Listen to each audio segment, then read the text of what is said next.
Hello students, welcome to AA Max. இன்னைக்கு 9th ஸ்டாண்டர்டில் வந்து இயற் கணிதத்தில் பயிற்சி 3.1 வந்து 10வது கணக்கு பார்க்கலாம். சரிங்களா? ஒரு இனிப்பின் விலை x + y Amir x + y இனிப்புகளை வாங்கினார் எனில் அவர் கொடுத்த மொத்த தொகையை x மற்றும் yகளில் காண்க. மேலும் x = 10 y = 5 எனில் அமீர் கொடுத்த தொகை எவ்வளவு? ஸோ இங்கே வந்து அமீர் வந்து ஒரு இனிப்பை வாங்கியிருக்காரு. அந்த இனிப்போட விலை வந்து எவ்வளோன்னு கொடுத்துருக்காங்களா, x + yன்னு கொடுத்துருக்காங்க. சரிங்களா? அதுக்கப்புறமா வந்து அவர் வந்து எவ்வளோ தொகை கொடுத்து அந்த இனிப்புகளை வாங்கியிருக்காரு அப்படிங்கிறத கண்டுபிடிக்கணும். அந்த இனிப்புகளுடைய விலையை வந்து எக்ஸும் ஒய்யும் அப்படின்ட்டு நமக்கு வந்து இவங்க கொடுத்துருக்காங்க. அது நம்ம வந்து கடைசியாக கணக்கில் பார்க்கலாம். சரிங்களா? ஃபஸ்ட்டு நம்ம வந்து கணக்கு பார்க்கலாங்களா? இனிப்பின் விலை வந்து x + y. அமீர் வாங்கிய இனிப்புகள் வந்து x + y அப்படின்ட்டு இருக்குது. சரிங்களா? இப்போது இதை எப்படி எழுதுவோம்?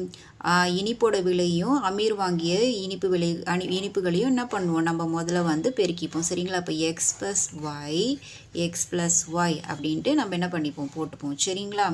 இப்போ இதுக்கடுத்தது என்ன பண்ணுவீங்க, இதிலிருந்து இதை வந்து என்ன பண்ணுவீங்க, பெருக்குவீங்க. அதே மாதிரி இந்த ஒய்யோட இந்த x + yவை பெருக்கணும். சரிங்களா? அப்போ x × x + y, y × x + y. சரிங்களா? அடுத்தது என்ன பண்ணுவீங்க, இது உள்ளே பெருக்கணும். அப்போது எக்ஸும் x² ப்ளஸ் எக்ஸும் yயும் xy.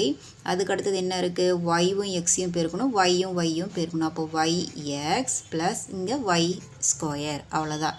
அப்போது நமக்கு இதுக்கு கடைசி விட என்ன வரும், x² ப்ளஸ் y². இங்கே xy yxன்னு இருக்குது. அப்போ நமக்கு என்ன வரும், 2xyயாக வரும். ஏன்னா 2y 2x இருக்கு இல்லையா, அதனால் நம்ம நம்ம என்ன பண்ணுவோம், பொதுவாக எடுத்து 2xyன்னு போட்டுப்போம். சரிங்களா? இப்போது அவர் வாங்கிய இனிப்புகளுடைய விலை என்ன அப்படிங்கிறத நம்ம கண்டுபிடிக்கணும். சரிங்களா? இப்போ வந்து நமக்கு கணக்கில் வந்து எக்ஸுக்கு வந்து 10ன்னு கொடுத்துருக்காங்க, ஒய்க்கு வந்து 5ன்னு கொடுத்துருக்காங்க. நம்ம வந்து இந்த ஃபார்முலாவை முதல்ல அப்ளை பண்ணலாம். x² 2xy ப்ளஸ் y² அப்படின்னு கொடுத்துருக்காங்க. சரிங்களா? இப்போ x²க்கு நம்ம என்ன கண்டுபிடிச்சிருக்கோம், 10. அதே மாதிரி 2. எக்ஸுக்கு என்ன இருக்குது, 10. அடுத்தது ஒய்க்கு என்ன இருக்குது, 5. அடுத்தது y² வந்து 5². அவ்வளோதான். சரிங்களா? இப்போ இது என்ன பண்ணணும், 10 வந்து நம்ம 2 முறை போட்டோம்னா நமக்கு எத்தனை வரும், 100 வரும். ஸோ 100 ப்ளஸ் இங்கே இதையும் என்ன பண்ணிக்கணும், பெருக்கிக்கணும். அப்போ 2 என்னது, 20. 5 வந்து நமக்கு என்னவாகும், 100 ஆகும். சரிங்களா? 2 20, 25 100. அடுத்தது 5 2 தடவை போடுவோங்களே, அப்போ 5 என்னது, 25. அப்போ 100 + 100 + 25. அப்போ எவ்வளோ, 225. அப்போது அமீர் வாங்கின இனிப்புகளோட விலை எவ்வளோவா, 225. அவ்வளோதான். சரிங்களா? இந்த கணக்கு புரியுதுங்களா? அடுத்த கணக்கு பார்க்கலாமா? 11வது கணக்கு பாருங்கள். ஒரு செவ்வகத்தின் நீளம் 3x + 2 அலகுகள் மற்றும் அதன் அகலம் 3x - 2 அலகுகள் எனில் xஐ பொறுத்து அதன் பரப்பளவை காண்க. x = 20 எனில் அதன் பரப்பளவை காண்க. அதாவது இங்கே செவ்வகத்துக்கு நீளமும் அகலமும் கொடுத்துருக்காங்க. அவங்க என்ன கண்டுபிடிக்க சொல்லியிருக்காங்க, அந்த செவ்வகத்துடைய பரப்பளவை கண்டுபிடிக்கணும்னு சொல்லியிருக்காங்க. நமக்கு இங்கே எக்ஸுக்கு வந்து என்ன கொடுத்துருக்காங்க, மதிப்பு கொடுத்துருக்காங்க. ஸோ நம்ம பரப்பளவு மட்டும் கண்டுபிடிச்சா போதும். கண்டுபிடிக்கலாங்களா? ஸோ நான் செவ்வகத்தின் நீளம் 3x + 2ன்னு எழுதியிருக்கேன், செவ்வகத்தின் அகலம் 3x - 2ன்னு எழுதியிருக்கேன். சரிங்களா? நம்ம இப்போ என்ன கண்டுபிடிக்கணும், செவ்வகத்தின் பரப்பளவை வந்து நம்ம கண்டுபிடிக்கணும். சரிங்களா? ஃபஸ்ட்டு வந்து இது ரெண்டுத்தையும் நம்ம என்ன பண்ணிக்கலாம், பெருக்கிக்கலாமா? 3x + 2 × 3x - 2. இப்போ என்ன பண்ணுவோம், இந்த 3xோட இந்த 3x - 2 பெருக்குவோம். இந்த 2ஓட இந்த 3x - 2 என்ன பண்ணுவோம், பெருக்குவோம். அப்போ 3x × 3x - 2. இந்த 2ஓட என்ன பண்ணுவோம், இதை பெருக்குவோம். அப்போது 3x - 2. அவ்வளோதான். சரிங்களா? இப்போ உள்ளே பெருக்கிடலாமா? அப்போ 3 நமக்கு என்ன வரும், 9x. அடுக்கில் வந்து நமக்கு எதுவுமே இல்லைன்னா 1 இருக்கிறதா தப்பா, இங்கே 1 இங்கே 1. அப்போ நமக்கு இங்கே என்ன வரும், 2. 1 நமக்கு 2. அடுத்தது 3 2 6. இந்த எக்ஸ் போட்டாச்சா? அடுத்தது இங்கே 2 3 6. இந்த எக்ஸ் போட்டாச்சு. மைனஸ் 2 என்னது, 4. அவ்வளோதான். ஸோ இங்கே பாருங்கள், இந்த -6ம் இந்த +6xம் சமமாக இருக்குது. மைனஸ் ப்ளஸ்ன்னு இருக்குது. அதனால் நம்ம என்ன பண்ணிடலாம், நேரடியாக அடி கொடுத்துடலாம்.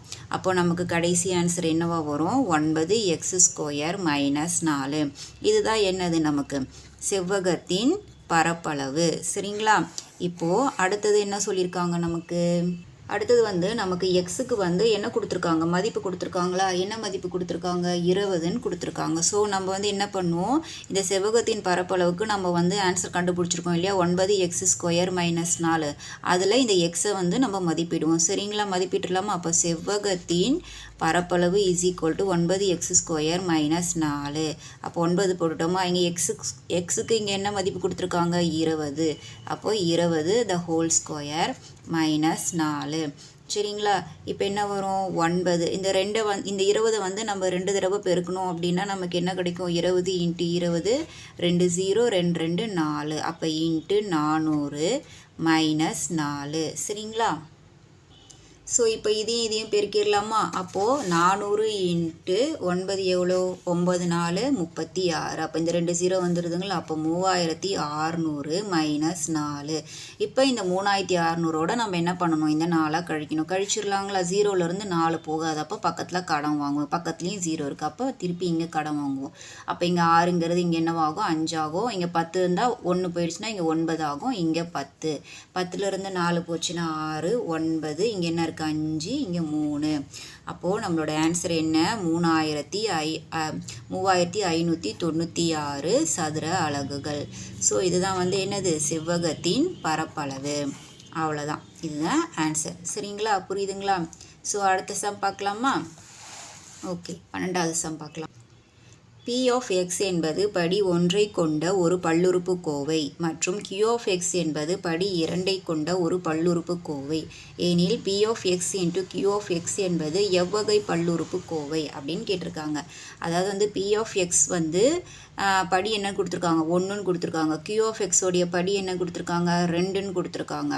ஸோ வந்து இது ரெண்டுத்தையுமே நம்ம பெருக்குனா எந்த வகையான பல்லுறுப்புக்கோவையாக வரும் அப்படின்னு நமக்கு கேட்டிருக்காங்க. ஸோ நம்ம சம் பார்க்கலாமா?